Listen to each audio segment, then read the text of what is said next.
Don, Lufthansa is something of a celebrity in this room here today. We're all so excited about what you've been working on. So I want to start with you. I imagine there are so many mid-sized cities around the world and around the country that would like to land exactly the kind of flight that St. Louis landed. How did a city like St. Louis even begin the process of getting your attention? Well, I think we're always evaluating new places, new destinations to fly.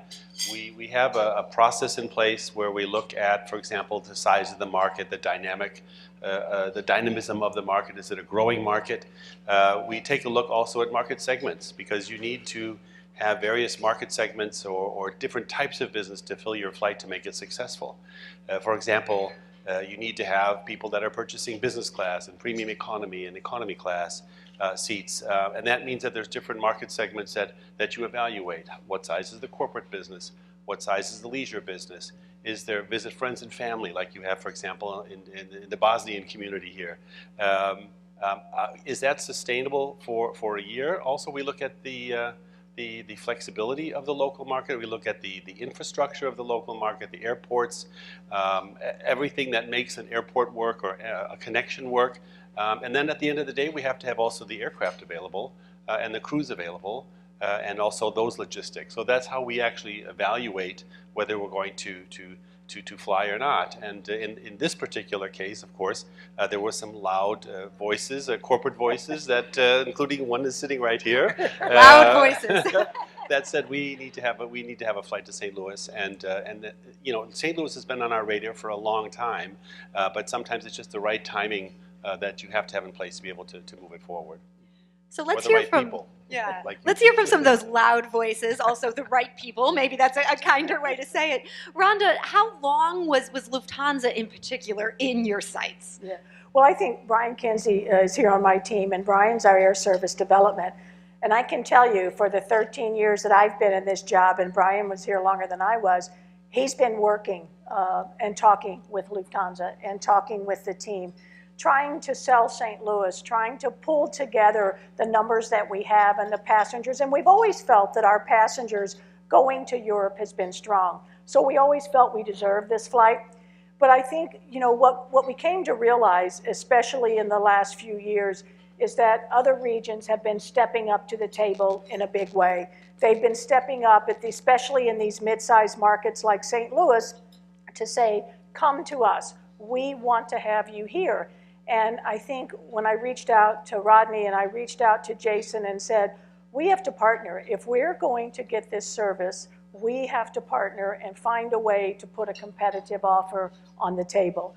So kudos to Brian, who, as I said, at least for my 13 years and longer than that, has been working, trying to find an international partner, but really brought it home, was working with the partnership and with GSL and certainly with Bayer to say, this is important to us, we're going to bring it, and we put a package that I think Lufthansa couldn't refuse. So there was so much enthusiasm and excitement and commitment to it. When you're talking about a package, I mean, this is the Port Authority gets involved in this, and there's all sorts of little moving pieces on this. What's the key to an attractive package that actually gets someone attention versus, we're getting this from everybody? Right. Well, you want to find a package that works for this region, but also works for them.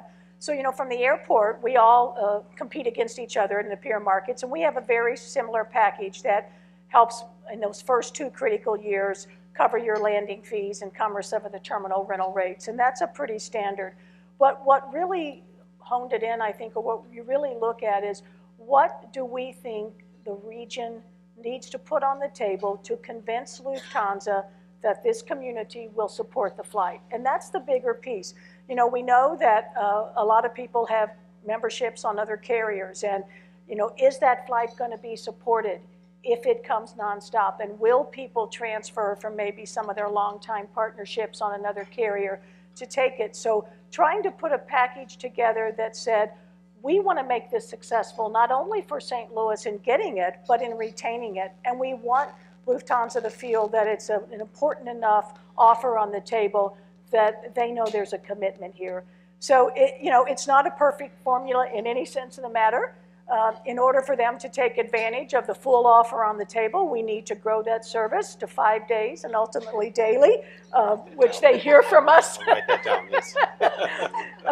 So, we put a package together that says if you start here, it's this, but if you grow with us and you bring more daily service, more frequency to this, then we'll grow with you as well. So it's not a perfect formula, but it's one that we think was the right formula. And a part of that, as you've described, has been the business community. Rodrigo, that's kind of where you come in. I imagine running plant science at Bayer, you have a whole lot on your plate. How do you begin to say, okay, I'm going to get involved in lobbying for this flight, and here's the role that I see me and my company playing? Oh, so first of all, thanks a lot, Stan team, for having us here. Great to be here in person. It's great to call St. Louis home, so with my family here in St. Louis right now. And when I think about the theme of this event, connecting St. Louis to the world, right? So just give a little bit of a business reason behind that. If you think, I don't know how close you are to the ag sector today, but the agriculture globally is transforming on a fast pace that you cannot imagine. So if you think about digital, R&I, gene editing, this is the new reality of agriculture. And that's the connection between St. Louis to global. Out of St. Louis here, Creve Coeur, Chesterfield, a lot of the innovation, the transformation of agriculture that is happening globally is getting from here to there.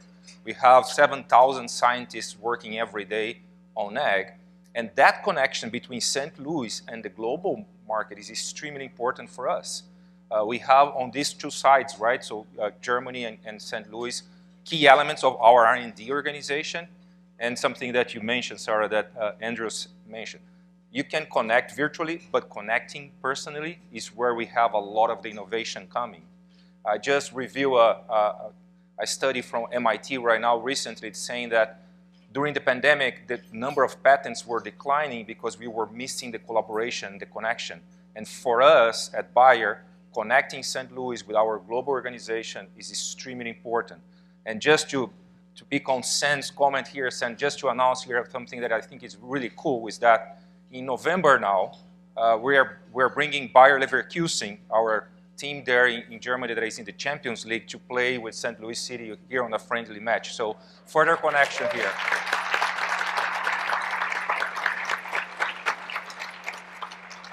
So we're already seeing this pay off.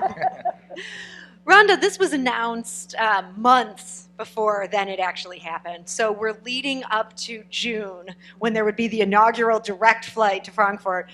What was going through your mind at that point? How anxiously were you watching those numbers? Every day. That's something for us because we know that it's not just getting the flight. We know it's about retaining and making it successful. So we worked very close with our partners at Lufthansa to understand the bookings and how can we help bring more people to the table? How can we help introduce the sales team? We've worked a lot with the sales team in introducing them to different partnerships here.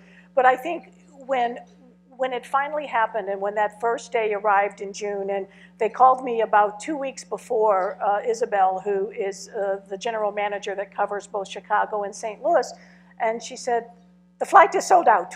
And I said, great. And she said, no, it's sold out. And I said, that's great. And I think just the concern of making sure then that it all goes well and everything goes smooth. But to have the flight, and it wasn't just sold out day 1, day 2, day 3. We've seen incredible load factors this summer. So the support has certainly been there. And for us, making sure that we follow that trend, making sure that we're constant in talks and working with Lufthansa to see if there is anything slipping or anything that's falling through the cracks, that's critically important. And next Wednesday, we'll start accepting outbound cargo for all of those of you in the room. That is now open for booking on the outbound segment. It opened yesterday. I think we got our first booking within 10 minutes. So cargo is also an incredible piece of this. So looking at everything we can to make the flight successful from a passenger perspective, from a revenue perspective, from a cargo perspective. So yeah, it was a lot working up to the first day. A lot. Now, Don, you're looking at this from a different perspective than Rhonda's looking at it. Rhonda's here for St. Louis and its airport, but this also has to make sense to Lufthansa. So now that this flight is going, these 3 flights a week are happening, what can you tell us about the numbers, what you're seeing? So I think Rhonda mentioned, I think the summer seat load factors were very high. Please don't quote me, but it was over 90%. We normally don't give those percentages out, but it was well over 90%, and particularly well booked in business class, which is very important from our side. The operations at the airport was also very smooth. I mean, there was a lot of work done to prepare for that also, and we're very happy with the overall performance of the flight in terms of its overall commercial sense, and it does make commercial sense. As a matter of fact, a flight like this would be easily increased in terms of frequencies over the next period. So that's what we're looking at. And just to give you a few ideas, I wrote it down because you were asking me, what destinations is everybody flying to here from St. Louis? So the top destination is Frankfurt, which makes sense, right? We're flying nonstop, right?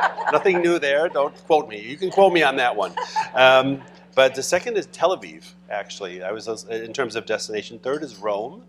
Fourth is Athens. The fifth is Sarajevo, which represents also the large visit friends and family traffic that we have of Bosnians. The next one is Barcelona and Cairo and Budapest. Now, this is a mixture of business travel, but also, for example, a lot of you are going on cruises. We see a lot of bookings from Viking, for example. So we know that many of these destinations are connecting you when you're going on vacation to Barcelona or to Frankfurt. Actually, you can catch a cruise there too. So we're very happy with not only the traffic to Frankfurt, but also the beyond network. Rhonda, what strikes you when you look at this data and see these kind of destinations and what Don just shared about where people are going from Frankfurt? You know, I think for us, we always thought that we would have a successful flight, but I think what's come to fruition is just how many people you can grow that number by when you have the nonstop service. And you know, you've heard it mentioned in several things today that typically when you look at this, it brings anywhere from $50 to $100 million a year into the community. And we've seen our numbers grow just by having the nonstop service. So all of a sudden it seems more convenient to people, or it seems more, you know, easily available for people to take, and it pushes you over the edge to say, let's go to Europe this summer, let's take the family for the first time, or let's make that business trip face to face, because you know those business seats are what's critically important to the success of the flight. So I think even though we felt a good sense that we knew it would be successful and people would be booking it, I think what we were surprised to see is some of these destinations and just how many people that maybe we had not captured in recent years going through a connection city in the U.S. to get to their destination are now taking it because of the nonstop. Rodrigo, I imagine you and your team, you have been among the frequent flyers on this particular flight. Can you tell us a bit about that experience and whether that's changed things for the way that you do business and interact with each other? No, it creates a lot of additional opportunities. So I am flying almost every month to Germany, so that's really good. And if you're planning to fly to Frankfurt, you can extend and go to Leverkusen and visit us there. But I'll give one concrete example. 4 weeks ago, we brought the entire board of management of Bayer to St. Louis, and it was the first time in many years. But of course, the flight it helped us to bring everybody from Frankfurt, Leverkusen to St. Louis, and they spent 1 week here. A lot of integration with the business in the city, including the startup community here of St. Louis, that I want to highlight that one as well, because this is something that is flourishing here in St. Louis and that will help a lot the community here as well. And we are investing in some of those startups, and those kind of connections helps a lot. So great opportunity to do. Could we do that? It would be much harder to do if you don't have those kind of easy connections, right? So that was a very unique trip that we had like 4 weeks ago recently with the flight and with the entire board. And that brings in those customers that I was talking about that may have not have been in our numbers in the past. When we look at how many people were going to and from, all of a sudden those numbers are increasing because of those opportunities and people saying it's easier to bring people here.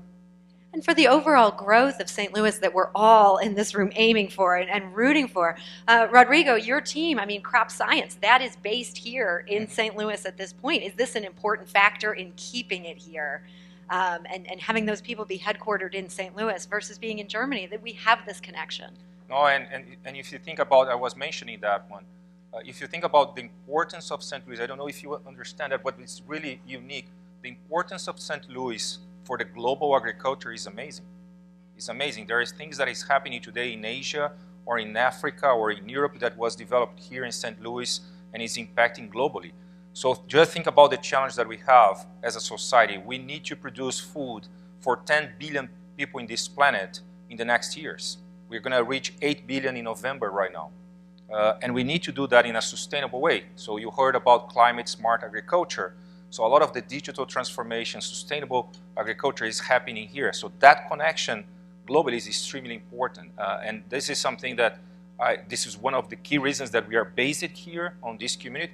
But also, I want to reinforce that, right? So you have Bunge here as well, and you have all these startups communities in ag that is helping develop this new agriculture that I think is quite unique. And this will connect to Europe. But as you know, Frankfurt connects to all the other places that you just heard from. That is very important as well. So Don, here on stage today, we've already heard Rhonda kind of lobbying you that she wants to get to that 4th flight every week. And at the same time, then the pessimist in me is thinking, oh, do we have to worry? Would they cut back to 2 flights a week? What are sort of the math that you guys are looking at as you're thinking about, do we go up? Is there a chance we could go down? So Rhonda's always very demanding. She wants 5. She doesn't want 4, she wants 5. She said, skip the 4, go right to the 5. So, and you know, Rhonda is also used to, you know, you're an ex-airline person, so you understand a little the economics and the dynamics. So you would go typically from 3, that's the minimum that you would fly into any destination. You would never go down to 2 because economically it throws the whole calculation out the window. You wouldn't go to 4 either because it is an awkward number in terms of rotating your crews in and out. So you would actually make that jump from 3 to 5 and then from 5 to 7.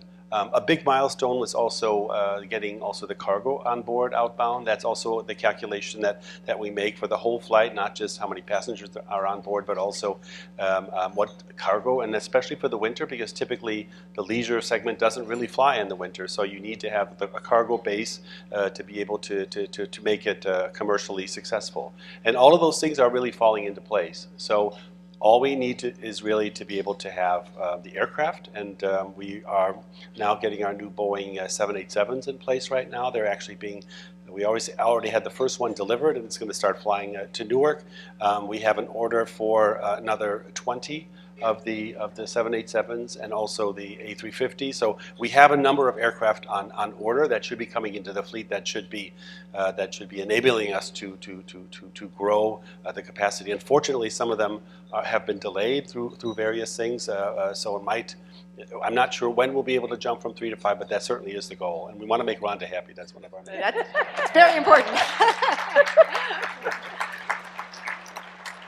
So just to make sure I have this right, as a newswoman, I always want to make sure I have that scoop. It sounds like at the level that St. Louis is supporting this flight at this point, we are ready for 5. This is just a question of aircraft and sustaining. Yes? Yes. Where are the Boeing people here? The Boeing people? There they are. That is some remarkable news. Thank you, Boeing. Rodrigo, what would that mean for your team? If it was 5 instead of 3, would that make a good difference for you guys? That was a great question, Sarah. I thank you. That was good. You can work in sales. I have some open positions there. So. Well, that is very helpful, as Donald was saying, because a lot of the business trips, you go and come back on the same week, and you need to have that flexibility. Otherwise, you look for other airports, right? So having that expansion will be helpful also for all the plans that we have in terms of meetings and so on. And there is this transition that Rhonda mentioned that I think it's important. Again, we're going to continue to do a lot of virtual meetings, but we are doing a lot of in-presence meeting here in St. Louis and also there, so that's something that will be helpful. So that's the good news. There is always, I mean, let's face it, this is St. Louis. There are always challenges. Rhonda, I'm wondering what challenges you see ahead as you're trying to get to 5, and you've got, I'm sure, all sorts of other plans that you're working on that you want to make happen. What do you see as the big challenge ahead? Well, you know, I mean, COVID was something I think none of us expected. And for our industry, like many of yours, I mean, it was devastating for especially that first year. While we were able to bring that back last year, and you know, we're pretty much back to normal right now, and I think in 23 we'll exceed our great year that we had in 2019. But there's always a concern, is there something else out there looming, like COVID or some other worldwide disaster that impacts this industry? So that's always on our forefront. The other challenge I would have, or that we think about and keeps me up at night, is, you know, it's new and it's exciting, and so everybody wants to book it, but we don't want that excitement to go away either. We need to think about this long term and the success of long term and growth of this flight. So, you know, it keeps me awake at night saying, okay, people are supporting it now, but will you support it in the winter? Will you support it in some of those months that maybe aren't as popular as summer vacations? And so just, you know, from an ask standpoint, as well as from a cargo standpoint, you know, we ship trucks every night past our airport to go to Chicago, and it just pains me. We now have a flight that we can put that cargo on. So trying to make sure that we are working with the community and all the shippers and freight forwarders to book this flight full of cargo, and then working with all the business leaders to understand that, you know, we have to support this every month, not just the first 3 months, or not just this first 6 months. As the excitement wears off, we need to see sustainability. Sarah, if you just allow me, just bring Jason to the stage again. He mentioned about the St. Louis Airport investment. I know that team and the World Trade Center, Greater St. Louis, and also Rodney with the organization, working with Rhonda. Probably this is another thing that could really help and foster further development for the city as well. I just want to highlight that Jason mentioned here, that is very important. Yeah, I mean, Rodrigo, you're almost helping Rhonda here by saying, this is important. Rhonda, what would it take to get to what needs to be done to this airport? A lot. So, you know, I think we've been working for the last 2 years on our master plan, and again, a lot of our team members are here who have been key components in that. Obviously, we had the airlines by our side, and you know, you're required to do a master plan every decade to think about the infrastructure of your runways and your facilities. But I think what this one identified, and I have always been a huge supporter, and I love our terminal, but you know, it's identified just a terminal that was built in 1956, and the cost of maintaining that is astronomical, and you're still not getting the benefits of what people expect in today's world. A lot more concessions, a lot more parking, and yes, I know you don't have places to park, I know. But you know, if we think about how are we really going to move this airport in this region forward for decades to come, you have to think about, you know, a new consolidated terminal. And so I think what we'll be working on, we're just getting ready to embark on a pretty extensive environmental study, which is a requirement of that. We'll also start negotiations with all of our airline partners coming up here in November. And, you know, we're trying to give ourselves 14, 16 months to really get to that simultaneous process of, you know, does this make sense? Does it work? What is the cost? How can we keep it affordable so that our airline partners want to stay here and want to grow with us? And how do we make it a better connecting terminal? For those of you who hear me talk all the time, you know, I can't thank Southwest enough for growing it. Last month, 38% of their passengers connected through St. Louis. And when you think about them being 60% of our market share, and they're pushing 38% of their passengers through here, that benefits every one of us in this room and in this region with more flights, more destinations. So we have to think about how can that number keep growing of connecting traffic. And Terminal 2 is busting at the seams, and you know, it's a long linear walk. So, you know, our plan, it's been out there, it's on our website. I hope many of you have had a chance to look at it. But I think there's going to be a lot of discussions and a lot of work that we have to come together, just like we did for this flight, to think about this as a partnership, and think about this as, you know, everybody coming to the table to make this happen. So it certainly is our goal at the airport, and I think it's the goal of the region, and I'm hopeful, and I think it is the goal of the airlines as well. So I was going to ask one last question, but you know what, Rhonda, you just brought it full circle. That has to be where we end this discussion today. So I want to thank all of our panelists today. So interesting to hear about what happens behind the scenes, how these decisions get made. I want to thank you all for joining us and enlightening our audience today. So thank you all so much.